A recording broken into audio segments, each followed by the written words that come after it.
Sudah selesai. Duduk.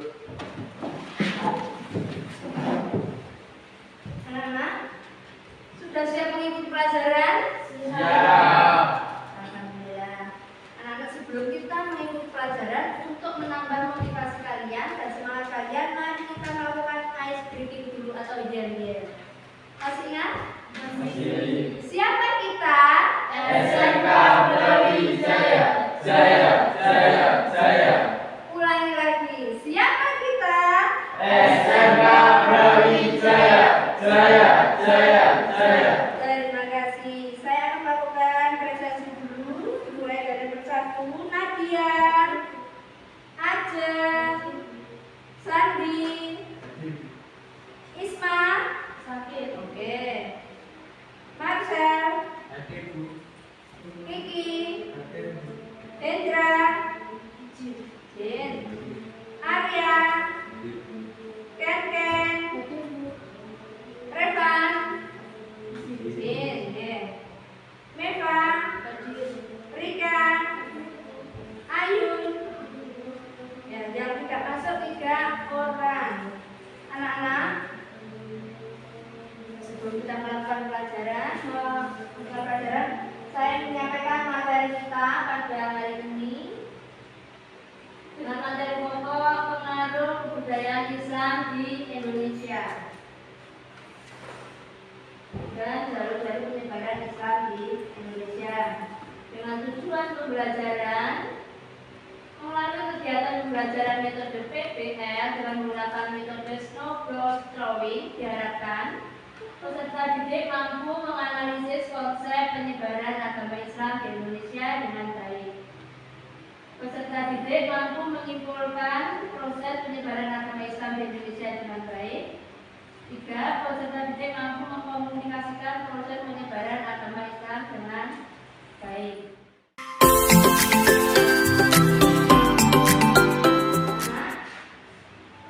Sebagai pertanyaan pemantik, kalian tahu gambar di atas? Tahu. Nah, gambar pertama adalah gambar Wali Songo. Terus gambar yang kedua? Gambar kedua? Wayang. Nah, apa kaitannya antara wayang dan Wali Songo? Apa kaitannya? Yaitu sebagai sarana, wayang digunakan sebagai sarana untuk menyebarkan agama Islam. Kalian pasti sering mendengar yaitu nyanyian yang lagi viral di TikTok. Apa dah? Nama-nama wali. Begini ya. Sunan Maulana Malik Ibrahim. Seperti itu ya? Ya. Itu digunakan sebagai sarana kita untuk menyampaikan atau untuk menghafal nama-nama wali. Anak-anak, sebelum kita mempelajari lebih jauh, saya ingin membuat kelompok dulu. Kalian kan berjumlah 10 orang. Mari kita kelompokkan menjadi 3 kelompok. Ayo kita bikin kelompok ya. Nanti ada yang 3, ada yang 4. Ayo dibuat kelompok dulu. Campur ya. Laki-laki perempuan boleh jadi 1. Saksikan video pembelajaran berikut ini.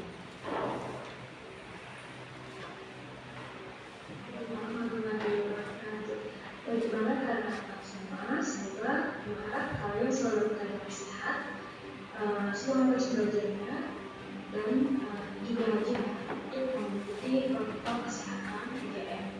Oke, pada pertemuan kali ini kita akan pindah ke bab baru mengenai kerajaan-kerajaan Islam di Indonesia. Sebelumnya kita sudah menamakan atau selesaikan mengenai bab kerajaan-kerajaan yang berdiri di Indonesia. Nah, salah satu faktor wujudnya kerajaan-kerajaan yang berdiri di Indonesia itu karena ada ekspansi atau penyebaran agama Islam di Indonesia. Pada kali ini mengenai teori berkembangnya Islam di Indonesia dan juga jalur-jalur penyebaran Islam di Indonesia. Adapun teori berkembangnya Islam di Indonesia itu ada 3. Yang pertama adalah teori sejarah, teori Mekah, dan teori Mesir. Dan jalur-jalur penyebaran Islam di Indonesia itu ada 5. Yang pertama agama, perkawinan, pendidikan,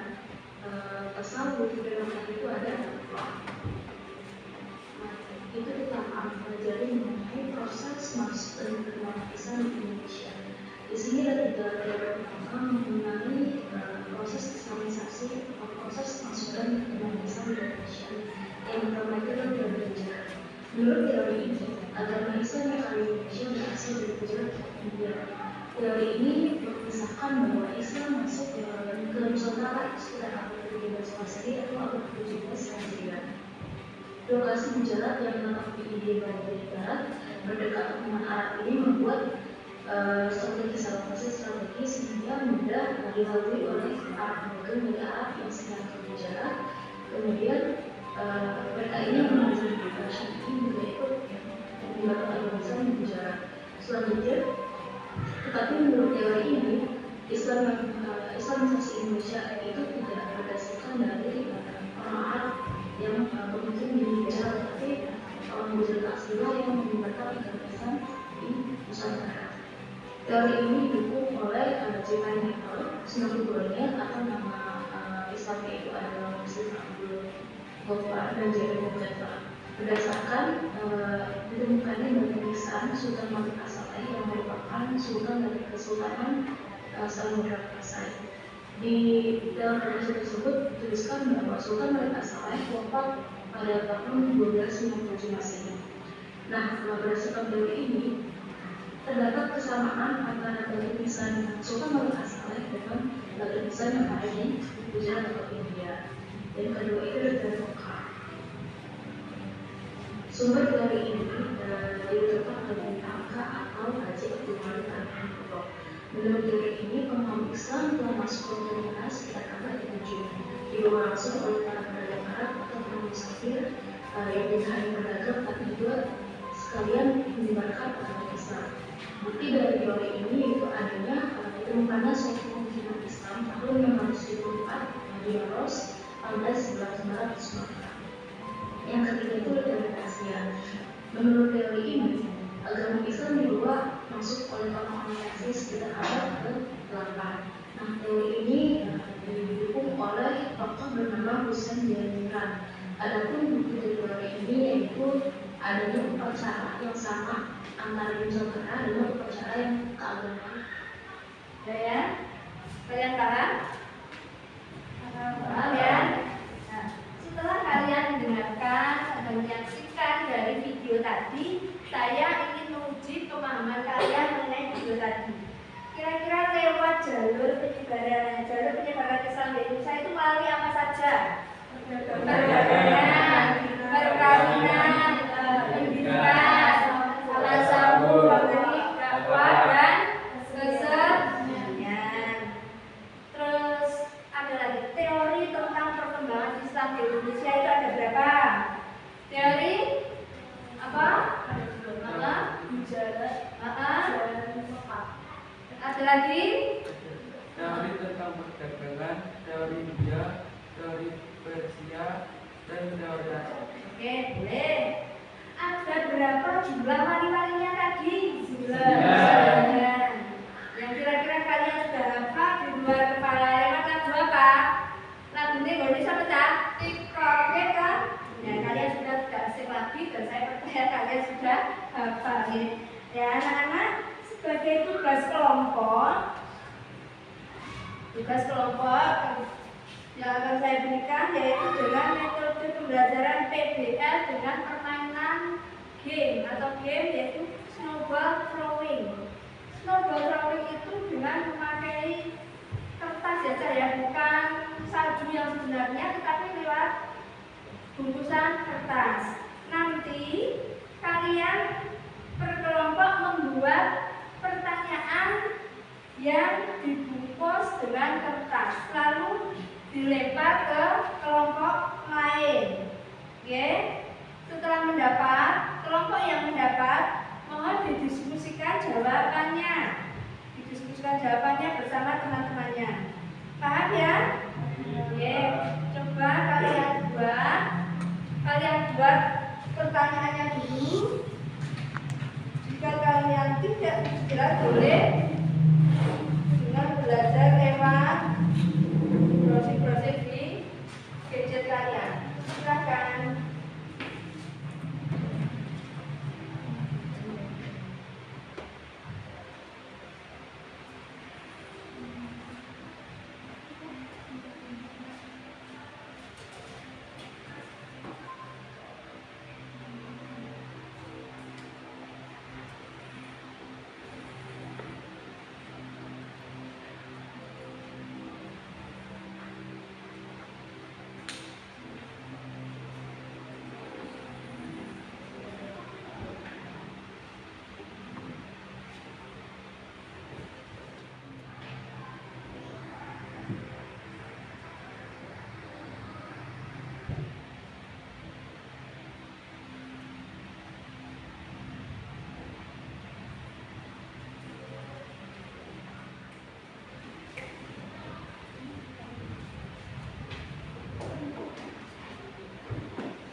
Sudah selesai?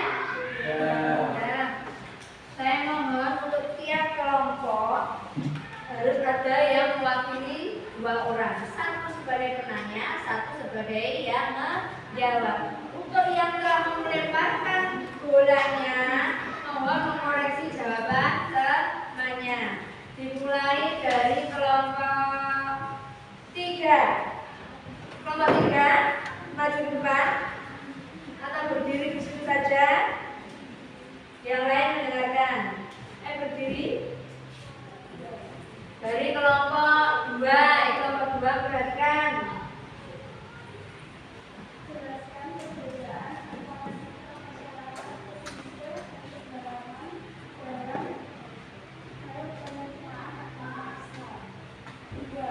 Jelaskan secara ringkas 3 teori mengenai proses masuknya agama Islam ke Indonesia. 3. Sebutkan dan jelaskan 2 bukti yang mendukung teori Gujarat. Yang menjawab. Untuk jawaban nomor 1, jelaskan perbedaan antara sikap masyarakat pesisir dan pedalaman dalam hal penerimaan agama Islam. Yaitu perbedaannya masyarakat pesisir cenderung bersifat terbuka pada pendatang baru yang bertujuan baik untuk perdagangan dan menjalin hubungan kerjasama, berbeda dengan masyarakat pedalaman yang bersifat tertutup dengan masyarakat luar sehingga komunikasi mereka hanya terjadi pada wilayah asalnya saja, tidak mengalami perkembangan. Inilah yang menyebabkan masyarakat pedalaman sulit menemukan budaya baru dari luar wilayahnya seperti Islam. Di sisi lain, masyarakat pesisir bertempat tinggal dengan pelabuhan yang merupakan awal mula pendaratan kapal-kapal Islam untuk berdagang dengan masyarakat di wilayah tersebut. Untuk jawaban nomor 2, jelaskan secara ringkas 3 teori mengenai proses masuknya Islam ke Indonesia. Yaitu ada teori Gujarat. Menurut teori ini, agama Islam masuk ke Indonesia pada abad yang ke-13 yang didukung oleh Hurrodji W.F. Sudherhum dan B.H.M. Pieki. 2 ada teori Mekah. Menurut teori ini, agama Islam dibawa langsung oleh pedagang Arab yang didukung oleh Buya Hamka dan J.C. Van Leur. 3 ada teori Persia. Menurut teori ini, agama Islam dibawa masuk oleh orang-orang Persia pada sekitar abad yang ke-13 yang didukung oleh Hossein Jajanenrat. Pada jawaban soal nomor 3, sebutkan dan jelaskan 2 bukti yang mendukung teori Gujarat. Pertama ada batu nisan Sultan Malik Al-Saleh dan Sultan Samudra Pasai wafat tahun 1297 yang bercorak Gujarat. Kedua ada tulisan dari Marco Polo yang merupakan seorang pedagang yang berasal dari Venesia yang pernah singgah di Perak pada tahun 1292 Masehi. Beliau bertemu dengan orang-orang yang telah menganut agama Islam di wilayah tersebut. Bagaimana? Kelompok 2? Kelompok 2 betul apa tidak? Jawabannya kelompok 3. Betul. Beri aplausnya. Selanjutnya yaitu kelompok 1. Siapa yang memberi pertanyaan dari kelompok 1?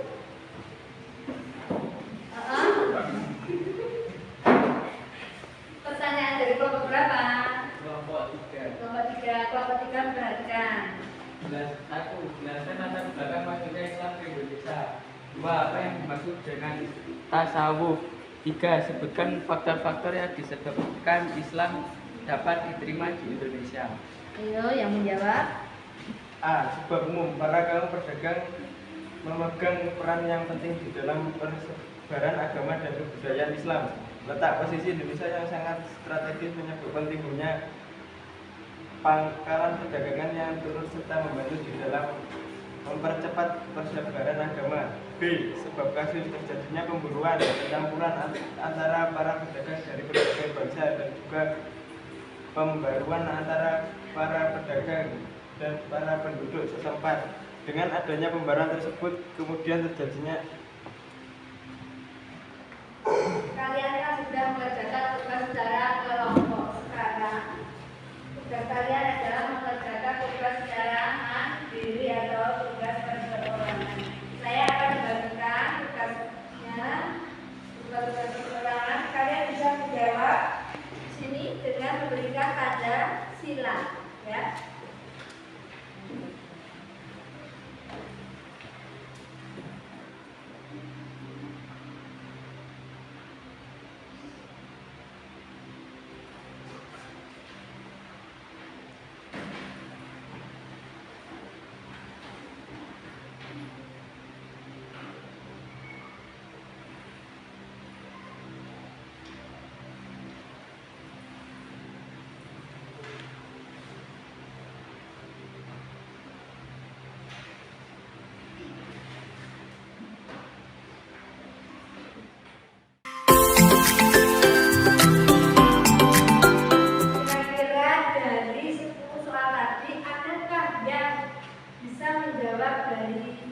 80%, lebih dari 8%. Angkat tangan. Ayo angkat tangan. Angkat tangan tinggi-tinggi. Oke, berarti kalian sudah bisa menjawab lebih dari 80%, artinya sudah hampir semua ya. Anak-anak, hal baru apa yang kalian dapat pada pelajaran kita hari ini? Oke, adakah bagian dari pembelajaran kita yang kalian anggap sulit? Adakah? Tidak. Tidak? Oke. Materi mana yang kalian anggap menantang dan menarik untuk semakin dipelajari? Materi tentang apa? Wali songo. Oke. Anak-anak, kalian sudah berhasil untuk belajar pada siang hari ini, dan rencana pembelajaran kita pada minggu depan adalah tentang kerajaan yang bercorak Islam di Indonesia. Karena waktunya sudah cukup, maka pelajaran akan saya akhiri dan kalian akan pelajaran hari ini akan tutup dengan doa. Silakan untuk berdoa.